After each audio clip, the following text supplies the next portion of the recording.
اور میں آپ کو بتاؤں at the end of the day Allah تعالیٰ سب کو برابر کر دیتا ہے. آپ دیکھیں گے کئی لوگ ہیں جن کی زندگی کے اوائل انتہائی دکھ میں گزرے ہیں لیکن پھر پوری زندگی اللہ تعالیٰ نے ان کو سکھی رکھا ہے. کئی ایسے ہیں کہ جو پوری زندگی سکھی رہے ہیں لیکن پھر آزمائش ان پہ بڑھاپے کے وقت میں آ گئی ہے، بیماری کی شکل میں، کسی اور شکل میں. اور بعض ایسے ہیں کہ جن کو پوری زندگی غم سے عبارت ہوتی ہے، ایسے لوگ بھی ہیں. لیکن جب آخرت میں آپ ان کو دیکھیں گے نا موجیں مارتا ہوا، تو مسلم شریف میں حدیث ہے، عبداللہ بن عمر کہتے ہیں نبی علیہ السلام سے میں نے خود سنا تھا کہ میرے غریب صحابہ میرے امیر صحابہ سے 40 سال پہلے چلے جائیں گے. ظاہر ہے قیامت کا دن 50,000 سال کا دن ہے، اس میں 40 سال تو کچھ بھی نہیں ہے. وہ 40 سال پہلے جنت میں چلے جائیں گے. لیکن 40 سال آپ دیکھ لیں کتنے زیادہ ہوتے ہیں صرف غریب ہونے. اس لیے عبداللہ بن عمر غریب صحابہ کے ساتھ بیٹھا کرتے تھے کہ یار چلو چنگے دے لڑ لگ جائیے. نانگے پیر نہیں، غریب صحابی، درویش لوگ. تو مال فتنہ ہے اس حوالے سے. بخاری مسلم میں حدیث ہے، نبی علیہ السلام نے فرمایا کہ ابن آدم کہتا ہے میرا مال میرا مال میرا مال. حالانکہ تیرا مال تو وہ ہے جو تو نے کھا لیا یا پہن کر بوسیدہ کر لیا یا اللہ کی راہ میں خرچ کر کے آخرت کے لیے ذخیرہ کر لیا. باقی تو تیرے ورثہ کا مال ہے. بخاری مسلم میں حدیث ہے انسان کے 3 دوست ہیں. ایک وہ ہے کہ جو ساتھ جاتا ہے قبر کے اندر، 2 باہر ہی رہ جاتے ہیں. اس کے اعمال قبر میں ساتھ جاتے ہیں، اس کے رشتہ دار اور مال باہر ہی رہ جاتے ہیں. بخاری مسلم دونوں میں حدیث ہے، نبی علیہ السلام نے فرمایا ابن آدم کے پاس اگر سونے کی 2 وادیاں ہوں تو وہ تمنا کرے گا تیسری بھی آ جائے، اس کا پیٹ صرف قبر کی مٹی بھرے گی. بخاری مسلم دونوں میں حدیث ہے. یہ نہ سمجھیے گا یہ بزرگوں والا ہے، یہ واقعی بخاری مسلم دونوں میں حدیثیں ہوتی ہیں جو میں بیان کر رہا ہوتا ہوں، پوری ذمہ داری سے کر رہا ہوتا ہوں کہ اے اللہ محمد اور آل محمد کو بس اتنا ہی رزق دینا کہ ان کی روح اور جسم کا رشتہ برقرار رہے. بخاری اور مسلم دونوں میں حدیث ہے. اما عائشہ کہتی ہیں کہ نبی علیہ السلام کی وفات تک ہماری یہ حالت تھی، بعض اوقات 1 مہینہ، بعض اوقات 2، بعض اوقات 3 مہینے تک ہمارے گھر میں چولہا نہیں جلتا تھا. 2 کالی چیزوں پہ، کھجور اور پانی پہ گزارا ہوتا تھا. وہ بھی کوئی ٹنو ٹن نہیں، 2 کھجوریں صبح 2 شام اور 1 میٹھا پانی کا پیالہ صبح اور 1 شام. حالانکہ خیبر کے بعد وسعت مل گئی تھی، نبی علیہ السلام نے فقط اڈاپٹ کیا ہوتا. بخاری مسلم دونوں میں حدیث ہے جب نبی علیہ السلام نے ایلا کیا تھا 1 مہینے کے لیے اپنی بیویوں سے ناراض ہو کے چھت پہ شفٹ ہو گئے تھے، جو حضرت عمر ان کو ملنے گئے تھے. آپ کے جسم مبارک پہ چٹائی کے نشان تھے تو حضرت عمر رو پڑے، یا رسول اللہ کیسر و کسرا تو دنیا کے مزے لوٹ رہے ہیں اور آپ اللہ کے رسول ہو کے یہ حالت آپ کی. آپ نے فرمایا کہ اے عمر کیا تم اس بات پہ راضی نہیں ہو کہ کیسر و کسرا دنیا کے مزے لوٹے اور ہم آخرت کی سعادت؟ اے عمر کیا دنیا کی حقیقت ابھی بھی تجھ پہ نہیں کھلی؟ سر نبی علیہ السلام سے اتنے سخت جملے جس عمر نے سنے ہوئے تھے نا، وہی عمر اس قابل تھا کہ اس کے دور میں رومن اور پرشین امپائر گرتی اور 1 ٹکا آرام کا کسی کو نہ کھانے دیتا، ٹنڈ کے رکھا ہوا تھا. حضرت عمر کے بعد کیا ہوا ہے؟ مینجمنٹ کمزور ہو گئی ہے، وظیفوں پہ لوگ لگ گئے، تھیندے تھیندے ٹھیک ہے. اسی لیے کہا جاتا ہے ابو بکر اور عمر کی خلافتیں خلافتیں محفوظہ ہیں اور عثمان و علی کی خلافتیں مفتونہ ہیں. اس لیے نہیں کہ وہ خلفاء برے تھے، اس لیے کہ اس میں فتنے کا دور تھا، وہ اسپیشل پروٹیکشن تھا. بخاری مسلم میں حدیث ہے میری امت اور فتنوں کے درمیان دروازہ عمر ہے، جب یہ دروازہ توڑ دیا جائے گا فتنے شروع ہو جائیں گے. وہ فتنے کیا شروع ہوئے؟ دنیا کی محبت. جو بخاری میں حدیث نہیں ہے، وہ جو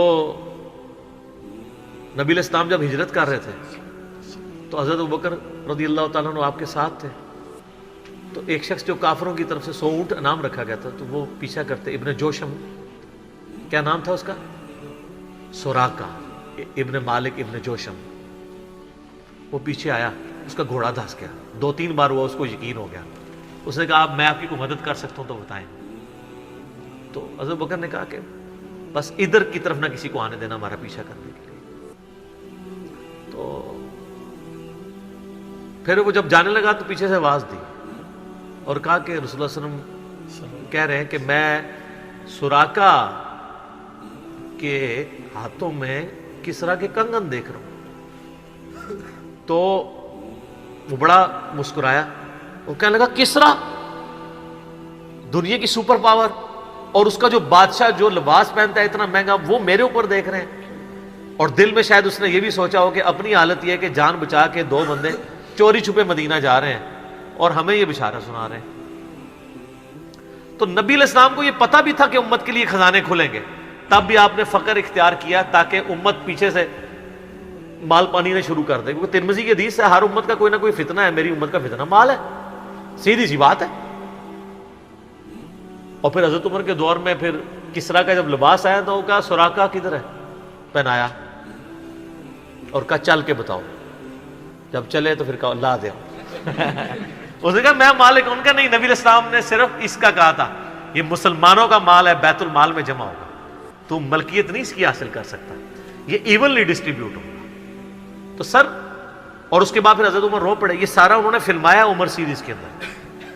تو صاحب نے کہا آپ کیوں رو رہے ہیں؟ انہوں نے کہا کہ رسول اللہ مجھ سے بڑھ کر اللہ کو عزیز تھے, لیکن ان کی زندگی فقر میں گزری, اللہ نے یہ خزانے ان کو نہیں دیے. اور حضرت ابوبکر مجھ سے بڑھ کر اللہ کو عزیز تھے, ان کے دور میں یہ نہیں آئے. اس آزمائش میں اللہ نے مجھے ڈالا ہے اور میں ڈرتا ہوں کہ میرا کیا بنے گا. اسی لیے بخاری مسلم میں آتا ہے نا, جب ان کو زخم لگا اور لوگ نا امید ہو گئے تو پھر لوگ آ کے ان کی فائنل زیارت کر رہے تھے, کیونکہ کھاتے پیتے تھے تو وہ میدا کٹا ہوا تھا, نکل جاتا تھا. اسی حالت میں بخاری میں آتا ہے ایک نوجوان آیا, اس کا تہمت ٹخنوں سے نیچے لٹک رہا تھا. جب وہ جان لگا تو بیماری کی حالت میں حضرت عمر کہہ رہے ہیں لڑکے اس کو تہمت کو ٹخنوں سے اونچا کر, اس سے تیرے کپڑے بھی پاک رہیں گے اور یہ سنت بھی ہے. یہاں ہم لوگوں کو کہتے ہیں شلواریں یار نیچے روبڑ رہی ہیں. حضرت عمر نزع کے عالم میں بھی ٹخنوں سے اوپر شلوار کر رہے. حضرت عمر وہابی نہیں سن سر, وہ صحابی سن, ان کو پتہ تھا یہ سنت ہے, اور نزع کے عالم میں تہمت اوپر کروا رہے ہیں. یہ بخاری کے الفاظ ہیں. اور وہاں پہ آگے صحابہ کرام کہہ رہے ہیں کہ اللہ تعالیٰ عمر پر رحم فرمائے, اے امیر المومنین آپ کی وجہ سے اللہ نے مسلمانوں کو اتنی فتوحات دیں, رومن امپائر گری, قادسیہ, یرموک, مسلمانوں کو فتوحات ملی, امید ہے اللہ تعالیٰ آپ کے لیے بہت اجر رکھے گا. انہوں نے کہا کہ مجھے اللہ تعالیٰ میری ان خدمات کے عوض اگر برابر بھی چھوڑ دے کہ میرے گناہ اور نیکیاں برابر ہو جائیں تو واللہ میں کامیاب ہو گیا, میں اللہ سے اتنا ڈرتا ہوں. یہ انہوں نے کوئی ایکٹنگ نہیں کی, نہ یہ میں کہوں گا کہ ان کی عاجزی تھی, یہ ریالٹی تھی. جس کو خدا کا تعارف ہے وہ واقعی جانتا ہے کہ اللہ بڑا ڈاڈا ہے. حضرت ابوبکر نے جب مشورے کے بعد حضرت عمر کو نامزد کیا تھا تو آپ کو پتہ ہے حضرت عمر کو کیا نصیحت کی تھی؟ کیا عمر ایک ہی نصیحت انہوں نے کی, ان کا اتق اللہ یا عمر. وہ عمر سیریز میں فلمایا انہوں نے, اللہ سے ڈرنا, اور جب تو جنتیوں کی طرف دیکھے نا تو دعا کرنا کہ اللہ تجھے اس میں شامل کرتا ہے, اور جب تو دوستیوں کی طرف دیکھنا تو ڈرنا ایسے کہ کہیں تو ان میں شامل نہ ہو. انہوں نے نہیں کہا میں عشرہ مبشرہ ہوں, میں جس راستے پہ چلوں شیطان بھاگ جاتا ہے, یہ آپ مجھے کیا باتیں بتا رہے ہیں. ان کو پتا تھا کہ اللہ تعالیٰ کی صفت بے نیازی بھی تو ہے نا سر, آپ کو نہیں پتا, وہ تو پیغمبروں کے اوپر عطا فرما دیتا ہے. یونس علیہ السلام تو پیغمبر تھے, اور اتنا غصہ کہ سورہ صافات میں ہے کہ یونس اگر مچھلی کے پیٹ میں ہمیں نہ پکارتا تو پھر اسی دن نکالا جاتا جس دن مردے اپنی قبروں سے نکالے جائیں گے. یار اتنا غصہ کیا کر دیا, کوئی بندے مار دیے یونس نے. آپ یوٹیوب میں کلپ دیکھیں یونس علیہ السلام کا واقعہ تو آپ کو پتہ چلے گا. سر اللہ اپنے معاملات میں بہت سخت ہے. اللہ وہ نہیں ہے جس کا تعارف آپ کو کروایا گیا. پچھلے دنوں بھی وہ ہمیں ایک لیٹر کہیں کسی نے بھیجا, تو پھر ہم نے ان کو بھیجا کہ آپ میرا کلپ دیکھیں, اللہ کی رحمت سے دھوکہ, اور انجینئر محمد علی مرزا صاحب لکھے. تو اس میں وہ کہہ رہے تھے, وہ تارا جمیل صاحب کہتے ہیں کہ آج کل کے مبلغین نے لوگوں سے ان کا رب بھی چھین لیا اور ان کو ڈراتے رہتے ہیں. سر کیوں نہ ڈرائیں اللہ کے بندو, قرآن کا ڈومیننٹ پورشن ہے ہی تذکیر ہے, بلکہ قرآن کا تعارف ہی تذکیر ہے, نصیحت ہے, ڈر سنانا ہے, ڈر سنانا. وَأُوحِيَ إِلَيَّ هَذَا الْقُرْآنُ لِأُنذِرَكُمْ بِهِ وَمَنْ بَلَغَ. سورہ الانعام آیت نمبر 19. اے نبی علیہ السلام فرما دو مجھے تو قرآن وہی اس لیے کیا گیا ہے میں تمہیں ڈر سناؤں, اور جس تک یہ کتاب پہنچ جائے وہ بھی ڈر سنائے.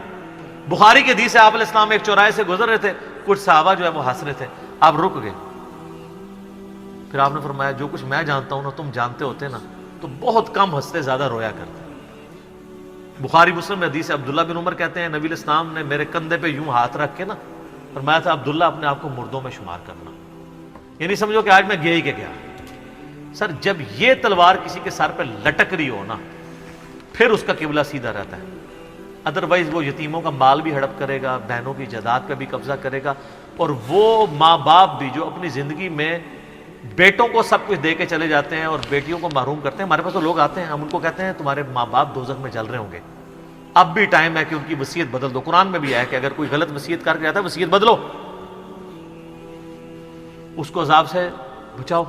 تو کئی لوگ ہیں، میں نے دیکھا ہے ملینز آف روپیز انہوں نے ماں باپ کے مرنے کے بعد ان کے نام پہ ہوئے اپنی بہنوں کو واپس کیے ہیں کہ چلو یار ہمارے ماں باپ دوزخ میں جانے سے بچ جائیں گے۔ اگر آپ کے ماں باپ کی محبت آپ کے دل میں ہے نا تو خدا کے لیے اگر آپ یہ نہ کہیں کہ میرے ماں باپ دے گئے ہیں تو وہ جانے اور ان کا کام، یار وہ آپ کو دے کے گئے، آپ کے ساتھ نیکی کر کے گئے، اور آپ ان کے ساتھ یہ بھی نیکی کرنے کے لیے تیار نہیں ہے کہ جو مال انہوں نے کمایا تھا وہ ان کو دوزخ سے رہائی سے عطا کرنے کے لیے آپ ان کے لیے خرچ کر دیں جو آپ نے نہیں کمایا ہوا۔ تو کتنے بڑے ناہنجار اولاد ہیں آپ۔ سنن ابن ماجہ کی حدیث ہے تو اور تیرا مال تیرے باپ کا ہے، بہت بڑی بات ہے۔ ماں باپ بغیر اجازت کے بھی اپنے اولاد کے مال میں سے لے سکتے ہیں، یہ ذہن میں رکھیے گا، بڑا حق ہے۔ اور آپ لوگ یہ کام کر رہے ہیں، اور جو ماں باپ کر رہے ہیں خدا کے لیے ان کے پاؤں پکڑنے پڑتے ہیں، پاؤں پکڑے، ان کو کہیں کہ خدا کے لیے بہنوں کو اس طرح نہ کیا کریں۔ او جی ان کو جناب وہ جیز دے دیا تھا، وہ جیز تو زندگی میں دیا، وہ گفٹ ہے،